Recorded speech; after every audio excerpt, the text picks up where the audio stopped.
5 दोस्तों ने मिलकर की एक ऐसी गलती जिस गलती से खुल जाता है नर्क का द्वार, जिसमें से आते हैं ऐसे क्रिएचर जो ले जाते हैं लोगों को उस पार। आज जो मूवी है उसका नाम द डेविल ब्लो, जो कि साल 2022 में आई है। तो मूवी में बने रहिए और चैनल को लाइक और सब्सक्राइब करिए। शुरुआत में हम डेविड नाम के एक आदमी को देखते हैं जो अपने बेटे के साथ माइन का काम खत्म करके अपने घर जा रहा होता है। तभी उसके बेटे को याद आता है कि उसके टूल तो पीछे गाड़ी में ही रह गए हैं। वो अपने टूल लेने के लिए जब पीछे जा रहा होता है तभी कंटेनर से एक परछाई उसे अपनी ओर खींच लेती है। जैसे ही उसका बेटा चिल्लाने लगता है तभी डेविड उसे बाहर खींचने लगता है, लेकिन वो मॉन्स्टर डेविड पर भी हमला कर देता है, जिससे डेविड वहीं बेहोश हो जाता है। इसके कुछ समय बाद हमें एक लड़की दिखाई जाती है जिसका नाम एरन होता है। पेशे से ये एक साइंटिस्ट होती है जो कि माइनों पर रिसर्च कर रही होती है, और आज इसे अपने 4 दोस्तों के साथ एक ऐसी जगह जाना था जहां पर नई गैसों की खोज हो सके। वो ये चेक कर रही होती है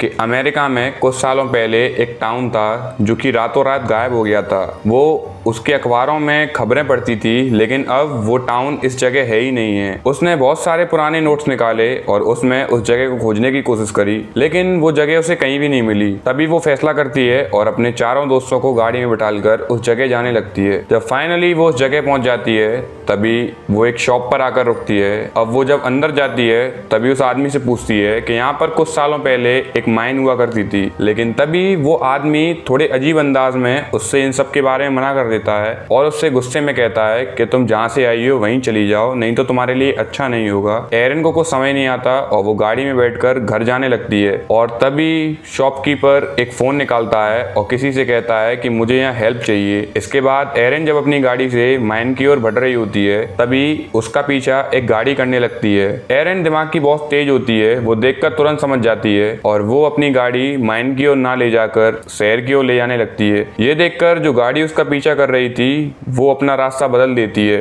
अब एरन दोबारा से माइन की ओर जाती है और माइन के मेन गेट पर पहुंचने के बाद वो जब गेट में देखती है तो वहाँ लॉक लगा होता है। उसको ये समझ नहीं आ रहा था कि आखिर जब ये माइन यहाँ एग्जिस्ट करती है तो अखबारों में और मैप में इसका कहीं नामो निशान क्यों नहीं है। इसके बाद उसके दोस्त बताते हैं कि इस गेट को हम खोल नहीं सकते क्योंकि इसमें करंट है। तो वो लोग पेड़ की मदद से उस पार जाने लगते हैं। इसके बाद जाते जाते वहाँ रात हो जाती है। जब रात होती है तो वो अपना कैंप वहीं लगा लेते हैं और 5 लोग बैठकर आपस में बात कर रहे होते हैं कि आखिरकार इस माइन को छुपाया हुआ क्यों रखा गया है। उसमें से जो उसका खास दोस्त होता है जिसका नाम ट्रेंट होता है, वो उससे कहता है कि अमेरिकी सरकार जरूर यहाँ पर कुछ ना कुछ रिसर्च कर रही होगी, शायद इसीलिए उनसे कोई बड़ा हादसा हुआ होगा जिस वजह से वो अपनी गलती छुपा रही होगी और इस माइन को छुपा दिया होगा। आज हमें ये पता लगाना है कि आखिरकार इस माइन के पीछे राज क्या है। वो लोग बातें कर ही रहे होते हैं तभी हमें टाउन का सीन दिखाया जाता है, जहाँ पर हमें वही आदमी दिखाया जाता है जो मूवी की शुरुआत में दिखाया गया था, यानी कि डेविड। इसके बाद अब सुबह होती है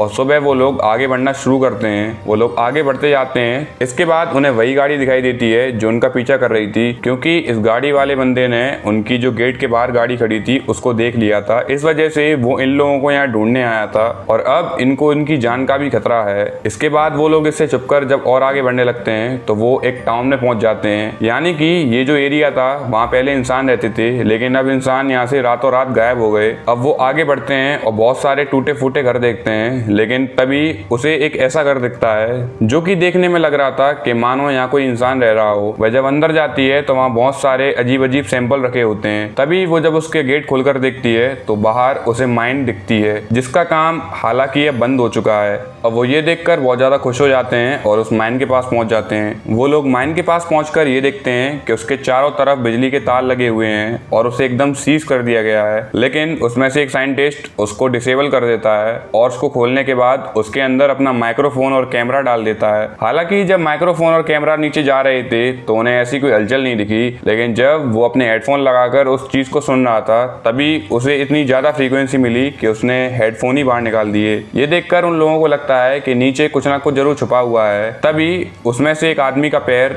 उस तार पे होता है जो कि माइक्रोफोन का होता है। तभी नीचे से कोई उस तार तार को खींच देता है, जिस वजह से वो तार उस आदमी के पैर में लिपट जाता है और वो सीधे नीचे गिर जाता है। ये देखकर वहां पर खड़े सारे लोगों में हलचल हो जाती है और वो लोग फटाफट से उसको बचाने की कोशिश करते हैं। इसके बाद ट्रेंट और एरन अपने ऊपर रस्सी बांधकर उस खाई के नीचे उतरने लगते हैं। वो लोग जब नीचे उतरते हैं तो उन्हें बहुत ही भयानक आवाजें सुनाई दे रही होती हैं। ये वही क्रिएचर होते हैं जो मूवी की स्टार्टिंग में दिखाए गए थे। इसके बाद अब वो गाड़ी वाला आदमी उन दो बंदों के पास आ जाता है जो कि माइन के ऊपर होते हैं। वो आदमी बहुत ही गुस्से में था क्योंकि इन लोगों की बेवकूफ़ी की वजह से इस माइन का रास्ता खुल गया था और अब पूरे गांव वालों के लिए खतरा बन चुका है। वो फटाफट से उस रस्सी को काटने लगता है जिससे ट्रेंट और एरन नीचे गए थे। वो एक रस्सी को तो काट देता है, वो जैसे ही दूसरी रस्सी काटने वाला होता है तभी बगल में खड़ा आदमी उसके सर में पत्थर मार देता है, जिस वजह से वो बेहोश हो जाता है। अब नीचे ट्रेंट को पता लग जाता है कि ऊपर कोई हलचल हुई है क्योंकि उसकी रस्सी कटकर नीचे गिर जाती है। तो जो एक रस्सी बची थी वो दोनों उस रस्सी की मदद से ऊपर चढ़कर आ जाते हैं। अब वो लोग ऊपर आकर अपने दोस्तों को बताते हैं कि यहाँ बहुत खतरा है और अब हमें यहाँ से जल्दी निकलना होगा। वो लोग उसकी गाड़ी ले जाते हैं और उसे वहीं बेहोश छोड़ जाते हैं। इसके बाद जब वो आगे बढ़ने लगते हैं तभी उनकी गाड़ी का टायर फट जाता है, जिस वजह से अब वो आगे का रास्ता पैदल ही चलना शुरू कर देते हैं। अब रात हो गई थी और जो आदमी बेहोश हुआ था वो अब जाग चुका है और जागने के बाद तभी हमें एक साइड सीन दिखाया जाता है कि वो क्रिएचर भी उसके साथ आ गया है और वो उसको घसीटकर गुफा के अंदर ले जाता है। अब एरन और बाकी के तीनों लोग भाग रहे होते हैं। तभी एरन देखती है कि उनका कोई पीछा कर रहा है, तो वो अपने नाइट गॉगल्स निकालकर आसपास देखती है तो उसे एक डरावना क्रिएचर दिखता है, जिसे देखकर वो बहुत ज्यादा घबरा जाती है। वो क्रिएचर उसमें से उसका एक साथी ले जाता है। वो तीनों ये देखकर फटाफट से भागने लगते हैं और भागते भागते उन्हें उन गाँव वालों का एक ट्रक मिल जाता है। वो फटाफट से उस ट्रक में बैठ जाते हैं और ट्रक में बैठने के बाद वो टाउन आ जाते हैं। टाउन में उनकी मुलाकात उस डेविड नाम के आदमी से होती है। डेविड उनसे कहता है कि तुमने जो किया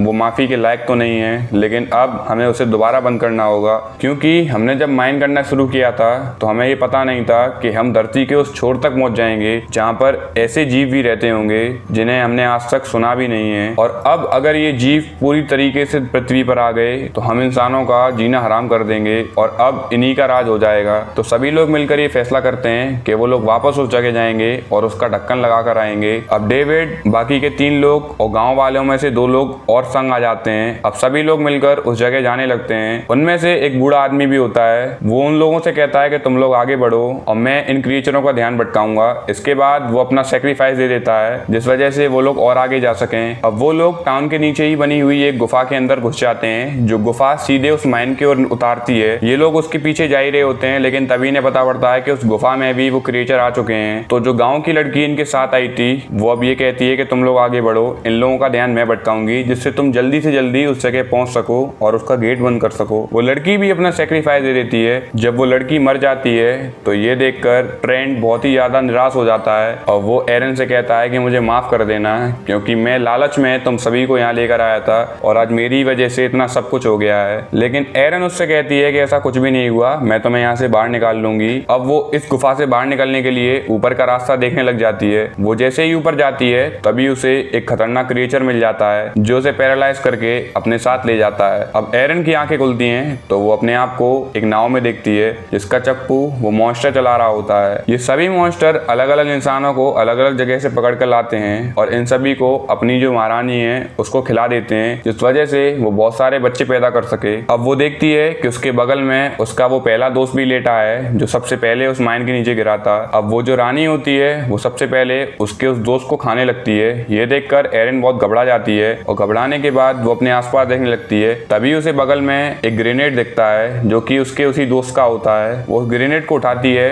और सीधे उस रानी के मुंह में गिरा देती है, जिस वजह से वो रानी तो मर जाती है और उससे जन्मे हुए जो बच्चे होते हैं वो भी मरने लगते हैं। अब वो लोग फटाफट से उस जगह से निकलने की कोशिश करते हैं। तभी वो माइन के उस हिस्से में आ जाते हैं जहाँ से माइन की ओपनिंग होती है। वहां पर अभी भी वो एक तार लटका हुआ था जिससे स्टार्टिंग में एरन नीचे आई थी। वो लोग उसके ऊपर चढ़ने लगते हैं, लेकिन तभी ट्रेंट का पैर एक मॉन्स्टर पकड़ लेता है। अब ट्रेंट खुद को सेक्रीफाइस कर देता है कि एरन बच सके, क्योंकि आखिरकार ट्रेंट ने अपनी गलती मान ली थी। तो वो अपनी रस्सी को काट देता है और उन मॉन्स्टर के हवाले हो जाता है और एरन भागकर उस माइन के बाहर आ जाती है। वो जैसे ही बाहर आती है तभी उसके पीछे 1-2 मॉन्स्टर और बाहर आ जाते हैं, लेकिन गांव के लोग जो बाहर ही खड़े थे वो उनको जलाने लगते हैं और जलाकर वो दोबारा उनको माइन के नीचे फेंक देते हैं और माइन का गेट अब दोबारा से हमेशा हमेशा के लिए बंद हो जाता है। मूवी के आखिरी में दिखाया जाता है कि एरन को डेविड कहता है कि कि अब तुम्हारे पास दो चांस हैं, या तो तुम शहर जाके अपनी वही जिंदगी स्टार्ट कर सकती हो, या फिर तुम हमारे साथ इसी टाउन में रुककर इस माइन की रखवाली कर सकती हो। तो एरन फाइनली ये फैसला करती है कि वो इस टाउन में रुकेगी और बाहर से आने वाले इंसानों को